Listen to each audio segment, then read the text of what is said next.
సేవలను అందించారు. వారు జంట నగరాలకే కాదు, ఆనాడు ఉమ్మడి ఆంధ్రప్రదేశ్లో కార్మిక నాయకుడిగా అటు విశాఖపట్నం కావచ్చు, విజయనగరం కావచ్చు, తిరుపతి కావచ్చు, లేదా కర్నూలు ప్రాంతంలో ఉండే కార్మికుల కోసము, జంట నగరాలలో ఉండే కార్మికుల కోసం నిరంతరం వారు శ్రమ చేస్తూ పేదవాళ్ళకు అండగా నిలబడి వారు ఒక గొప్ప పేరు కీర్తిని సంపాదించి పెట్టిండ్రు. అదేవిధంగా 1994 నుంచి 99 వరకు సిఎల్పి నాయకులుగా వారు చేసిన పోరాటం ఎప్పటికీ జంట నగర వాసులు మర్చిపోరు. ఆనాడు ముఖ్యంగా ప్రధానంగా 1989 నుంచి 92 వరకు దోమల్గూడలో ఉన్న ఏవీ కాలేజీలో నేను విద్యార్థిని, నేను డిగ్రీ చదువుకునేటప్పుడు ఆ దోమల్గూడ ఏవీ కాలేజ్ పక్కనే పి జనార్దన్ రెడ్డి గారి ఇల్లు ఉండేది. ఏ రోజు మేము కాలేజీకి వెళ్తున్నా వందలాది మంది పీజేఆర్ గారి ఇంటి ముందల పేదవాళ్ళు వారిని కలవడానికి, వారి సమస్యల్ని చెప్పుకోవడానికి వాళ్ళు ఎప్పుడు పీజేఆర్ని కలిసేది.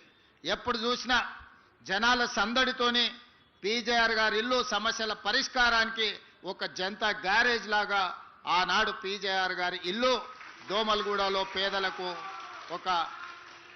ఒక ధైర్యంగా పీజేఆర్ గారి నివాసం ఆ రోజు పేదలకు అండగా ఉండే. ఆనాడు విద్యార్థిగా పి జనార్దన్ రెడ్డి గారు మంత్రిగా ఉన్నప్పుడు పి జనార్దన్ రెడ్డి జంట నగరాల సమస్యల కోసం పోరాడుతున్నప్పుడు వారిని చూడడం జరిగింది. ఇదే కాదు, వారు ప్రతిపక్షంలో ఉన్నప్పుడు హైదరాబాదు నగర దాహార్తిని తీర్చడానికి హైదరాబాదు నగరంలో తీవ్రమైన నీటి ఎద్దడి సమస్య ఉండేది. ఎండాకాలం వచ్చిందంటే సచివాలయం ముందు కుండల ప్రదర్శన ఉండేది. వేలాది మంది మహిళలు అక్కడ పీజేఆర్ గారి నాయకత్వంలో ధర్నాలు చేసేది. ఆనాటి ప్రభుత్వం మీద పీజేఆర్ గారు చేసిన పోరాటం వల్ల కృష్ణానది జలాలను తీసుకొచ్చి నాగార్జున సాగర్ నుంచి హైదరాబాద్కి కృష్ణానది జలాలను తరలించి హైదరాబాదు నగర ప్రజల దాహార్తిని తీర్చడానికి ఆనాడు పీజేఆర్ గారు చేసిన పోరాటమే ఈరోజు హైదరాబాదు నగర ప్రజల యొక్క దాహార్తిని తీర్చే అవకాశంగా ఏర్పడ్డది.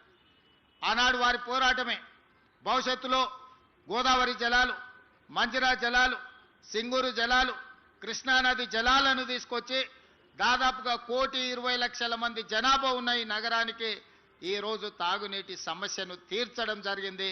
దానికి ప్రతి పేదవాడు ఇవాళ నగరంలో ఎవరైతే సురక్షితమైన మంచినీటిని తాగుతున్నారో వాళ్ళందరూ కూడా పీజేఆర్ గారిని గుర్తు చేసుకొని స్మరించుకోవాల్సిన సందర్భం.